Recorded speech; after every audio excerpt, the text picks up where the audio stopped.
Right. Kaleshwaram ప్రాజెక్టులో జరిగిన అవినీతి ఆరోపణల నేపథ్యంలో మాజీ ఎంసీ మురళీధరరావు ఇంటిపై ఏసీబీ అధికారులు సోదాలు నిర్వహిస్తున్నారు. షేర్లింగంపల్లిలోని గోపన్నపల్లిలో ఉన్న క్రిస్టియన్ విల్లాలో ఆయన నివాసంలో ఏకకాలంలో 2 బృందాలు సోదాలలో పాల్గొన్నాయి. అధికారులు మురళీధర్ నివాసంలో పలు డాక్యుమెంట్లు, ఆస్తుల వివరాలు మాయం చేశారు.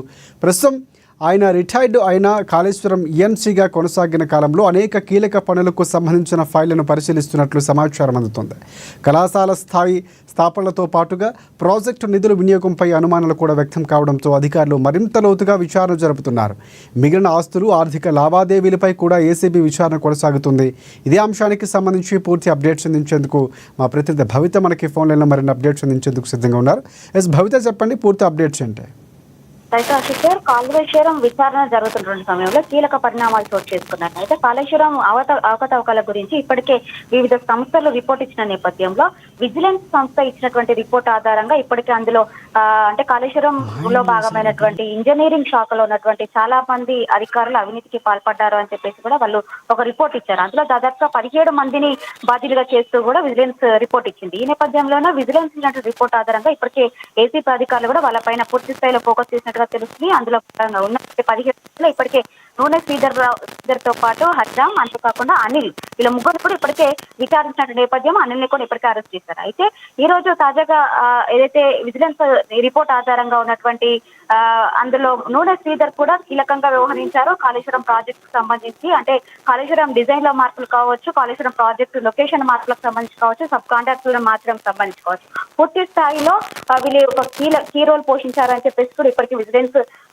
గుర్తించడము, దాని ఆధారంగానే తను అక్రమంగా ఆస్తులు సంపాదించారని చెప్పేసి కూడా ఇప్పటికే ఏసీబీ గుర్తించిన నేపథ్యంలో విజిలెన్స్ రిపోర్ట్ ఇచ్చిన తర్వాత దాదాపు 15 రోజుల పాటు వాళ్ళ యొక్క పూర్తి స్థాయి ఆధారాలను కూడా సేకరించింది ఏసీబీ. ఈ రోజు ఉన్నటువంటి ఉదయం నుంచి కూడా ఏకకాలంలో దాదాపుగా వాళ్ళకు సంబంధించిన మురళీధరరావుకి సంబంధించినటువంటి పూర్తి స్థాయి అంటే వాళ్ళ ఫ్రెండ్స్ కావచ్చు, సోదరులు, అంతేకాకుండా రిలేషన్ కి సంబంధించిన వాళ్ళందరిలో పూర్తి స్థాయిలో ఒక 10 నుంచి 15 అంటే ప్లేసెస్ లో సోదాలు నిర్వహిస్తుంది. దాదాపు హైదరాబాద్ లోని 4 చోట్ల వాళ్ళకు సోదాలు నిర్వహిస్తున్న సందర్భం అయితే ఉంది. అయితే బంజారాహిల్స్ లోని లోటస్ అపార్ట్మెంట్ లో 205 ఫ్లాట్ నెంబర్ లో ఇప్పటికే మురళీధరరావుని ఏసీబీ అధికారులు అదుపులోకి తీసుకున్నారు. అక్కడే ప్రస్తుతం అయితే వాళ్ళకి సోదాలు అయితే కంటిన్యూ అవుతున్నాయని చెప్పుకోవచ్చు. అంతేకాకుండా కరీంనగర్ తో పాటు జహీరాబాద్ లో కూడా వాళ్ళ యొక్క సోదాలు అయితే నిర్వహిస్తున్నటువంటి నేపథ్యం అయితే కనబడుతుంది. అయితే వాళ్ళకు ఉన్నటువంటి శాలరీ ఎంత, వాళ్ళు సంపాదించినటువంటి ఆస్తులు ఎంత, పూర్తి స్థాయిలో బయటకు తీసేందుకు ఇప్పటికే అధికారులు పూర్తి స్థాయిలో నిమగ్నమై ఉన్నారని మనం చెప్పుకోవచ్చు. అయితే దాదాపుగా 10 చోట్లలో ఏసీబీ దాడులు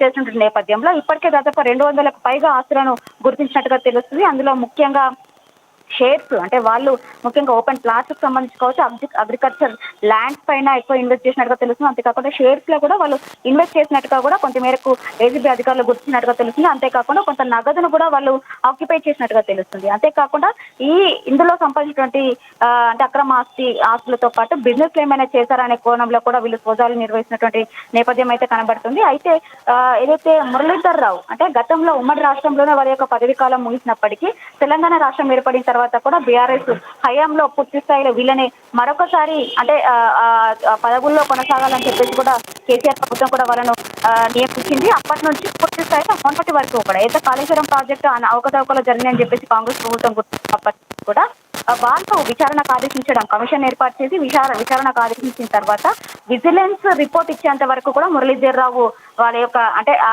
పదవిలో కొనసాగుతూనే ఉన్నారు. విజిలెన్స్ రిపోర్ట్ అనంతరము కాంగ్రెస్ ప్రభుత్వం వచ్చిన తర్వాత తనను పక్కకున్నటువంటి సంఘం అయితే కనబడుతుంది. అయితే అప్పటి నుంచి ఇప్పటి వరకు కూడా పూర్తి స్థాయిలో కాళేశ్వరం జరిగిన అవకతవకలకు సంబంధించి వాళ్ళ సబ్ కాంట్రాక్టర్ల దగ్గర కావచ్చు, అంటే కాళేశ్వరంలో భాగమైనటువంటి మేడిగడ్డ, అన్నారం, సుందిల్ల లొకేషన్ మార్పులకు సంబంధించి పూర్తి స్థాయిలో వీళ్ళు కమిషన్లు తీసుకోవడంతో పాటు ఎక్కువ స్థాయిలో అంటే అక్రమంగా సంపాదించారు అనే కోణంలో మాత్రం ఇప్పటికే వీళ్ళు సోదాలు చేస్తున్న నేపథ్యం అయితే కనబడుతుంది. ఇప్పటికైతే సోదాలు కంటిన్యూ అవుతున్నాయి. ఎండ్ ఆఫ్ ది డే కి ఎంత పూర్తి స్థాయిలో వీళ్ళు స్వాధీనం చేసుకున్నారని మాత్రం మనకు ఒక రిపోర్ట్ వచ్చే అవకాశం ఉన్న నేపథ్యం అయితే కనబడుతుంది. రేపు కూడా ఈ సోదాలు నిర్వహించే అవకాశం ఉన్నట్టుగా కూడా తెలుస్తుంది. Rajasekhar, right. Thanks for updates Bhavitha.